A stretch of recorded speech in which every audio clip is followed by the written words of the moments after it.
Hello mga coach at kumusta kayo? I hope na nasa mabuti po kayong ngayon kalagayan. Ito mga coach, meron po akong good news sa inyo. Dahil meron po tayong guest speaker. Mga coach, marami na po itong na-achieve dito sa ating community. Na-hit na po niya yung first aim na dito sa community natin. At pangalawa is nag-check-in na rin po ito ng 210,000 po. At hindi lang po dyan mga coach ang kanya na-achieve dito rin po sa community natin. Isa na rin po siya sa kumikita ng 6 figures a month po yan. So ito pang malupit mga coach dahil isa rin po siya sa iPhone Achiever. Nabili niya po ang iPhone 14 Pro Max dahil po sa ating community. Binili niya po yan, cash po yan. Top 11 po siya dito sa ating community. At ito pa ang pinakamalupit sa kanyang na-achieve dahil isa na rin po siya this year na Car Achiever po at Travel Qualifier pa po.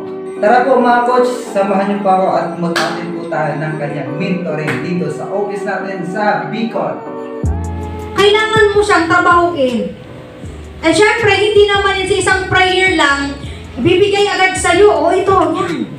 Hindi naman yan ibibigay ng isang pagsakan. Tatrabahuin mo yan. Andun yung goal mo, trabahuin mo. Okay? Lahat ng attraction, mangyayari lang yan kapag may kasamang aksyon. Now, trabaho ka, yes, okay. Nahirapan ka, pa, okay, nahirapan ka. Na-challenge ka, trabaho ka na naman, hataw ka na naman. Na-challenge ka na naman, guys, ito tatandaan nyo. Kapag may nararanasan kayong ganon, like parang feeling mo, nahihirapan ka na, meron kayong dadaanan na mga challenge.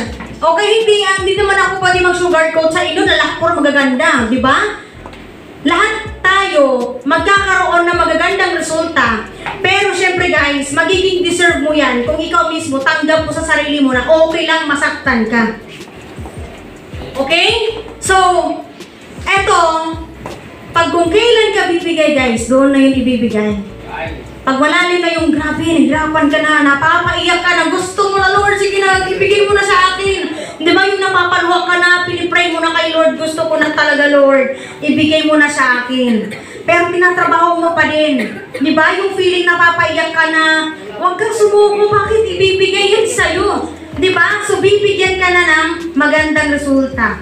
Okay? Kapag syempre tumuloy-tuloy ka lang. And now guys, okay, meron ako syempre, bago yan, okay na, yung mga nag-share sa atin, nagkaroon ng magagandang resulta, kasama na din ako doon. Kaya napaka-importante po na lahat ng ating gagawin, lahat ng ating plano mga coach, kasama po natin ang Panginoon. Dahil sinabi po sa kanyang words sa Proverbs 16 verse 3, commit your action to the Lord and your plans will succeed. So lahat ng ating gagawin at plano sa ating buhay, kailangan po yan mga coach is submit po natin sa ating Panginoon. At kapag ganyan po yung gagawin natin, 100% magsasucceed po lahat ng ating gagawin. Kaya kapag Diyos ang kasama natin sa lahat ng ating gagawin, wala po tayong talo. God bless po mga coach. Hanggang dito na lang itong vlog na to at i-continue ko na po yung pagko-copy ko. Copy po tayo.